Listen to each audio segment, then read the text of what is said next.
Breaking news tonight after the Eastern Shore Metropolitan Planning Organization voted down the Mobile River Bridge project. Governor Kay Ivey declares the project dead. And that announcement came literally seconds after the Eastern Shore Metropolitan Planning Organization voted to cut the legs out from under the project. It's a story hundreds of thousands of you have been watching closely. NBC 15's Corey Pippen was there when the vote happened. He kicks off our team coverage tonight. Corey? Well, Greg, Kim, you might as well call this a unanimous decision. The MPO's voting came down 8-1 with the lone no vote coming from an ALDOT representative. Mayor Karen Wilson. Aye. Mayor Dane Hagan. Aye. Motion carries 8-1. It's a vote sending shockwaves through the state and generating a roar of applause from the standing room only crowd in Fairhope. Tonight's decision by the Eastern Shore MPO removing ALDOT's tolled I-10 bridge from its transportation plan kills the project's chances of receiving federal funding and sends a clear message from local officials. If bridge equals toll, then the citizens of coastal Alabama choose no bridge, no toll. Moments later, the governor responded, saying in part, quote, "With the action taken today, there is no pathway forward and this project is dead." For nearly 4.5 hours, MPO board members heard from residents against the toll proposal. We simply have to come up with better options for financing and or fixing our tunnel bridge situation.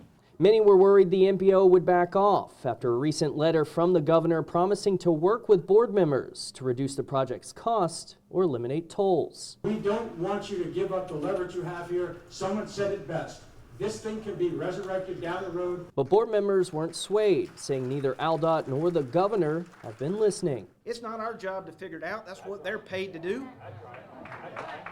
And by gosh, if you're going to ask for plans, then listen to plans. Fairhope City Council President Jack Burrell and Senator Chris Elliott believe the governor's offer included veiled threats to impact regional transportation projects in the future. If they try to hold us hostage or won't move our projects through, you know, I don't know how we can retaliate against the rest of the state, but these two counties generate 30% of the revenue for the state of Alabama. This may have repercussions for South Alabama, but it could not possibly outweigh the negative repercussions that would be a 55-year, $6 ever-increasing toll. Well, Governor Ivey's office had no comment on local officials' perceived threats. I'm told the MPO's transportation plan can be amended at any time.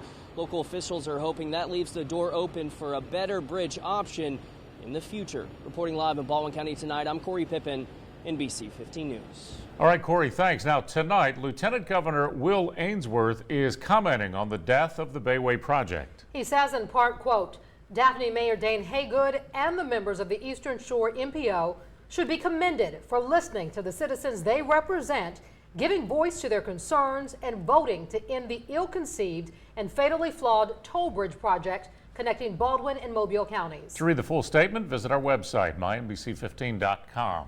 Tonight, for toll opposers, is being seen as nothing short of a victory. So how exactly did the little guys here in Mobile and Baldwin counties make for a worthy opponent against ALDOT and Montgomery? The headline tonight is simple. Thank you to the 55,000 members of the Facebook group called Block the Bayway Toll. Shortly after NBC 15 News was first to report ALDOT was considering a toll to pay for the bridge project, this group started in early May.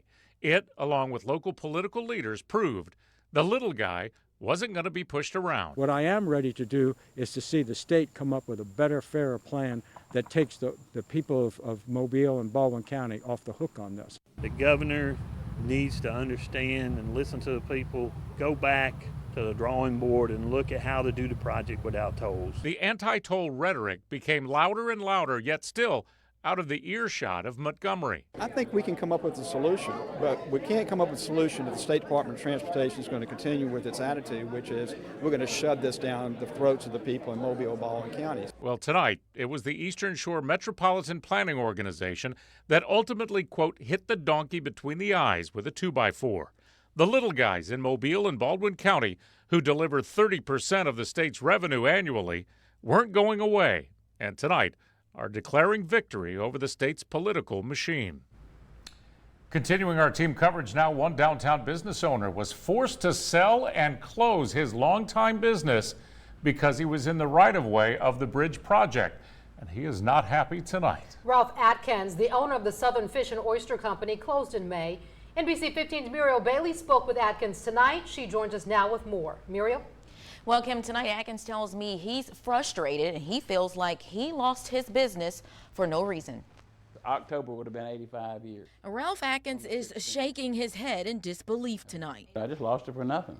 After 84 years in the business, about 3 months ago, Atkins closed the doors to Southern Fish and Oyster Company. He got an offer to buy out his warehouse on the riverfront because of the bridge project. It's an offer he said he had no choice but to take. I had to take what they offered me. I'm sure not happy about it. He says hearing that the governor is now saying the project is dead is frustrating. It looked like they would have all this stuff together before you would do this stuff. Atkins says even if he had the option to go back and reopen, it would be too expensive. So I've torn everything out. I can't even go back. If they would give it back to me free, it'd cost too much to go back. He says the next step is to talk with his lawyer to see what his options are. Now, there's some legal aspects that I want to look at, and I don't know if I can be successful with them, but I'm going to sure try. Y'all put me out of business, and now pay. The government was able to buy his business because it has the right to buy a private property for the greater good of the public under the power of eminent domain. Kim? Muriel, thank you. Now, Atkins is not the only business owner to take a hit from the proposed project. The Shell station on Virginia Street closed earlier this month to make way for a bridge that after tonight is not happening. The state told the store's owner the land was needed to complete the project.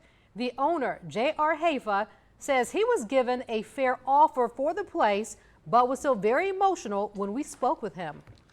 It breaks my heart to leave you because y'all were a great customers. Stop for a second. Haifa's family also owns a couple more stores around Mobile, but as you can tell, this one was special. We plan to reach out to Haifa to see how he feels about tonight's decision. NBC 15 News was the first to tell you about the controversial I-10 toll bridge, and we were there today as this bombshell announcement was made. We're going to continue to bring you the latest developments as they happen. For all of our coverage, visit our website, mynbc15.com.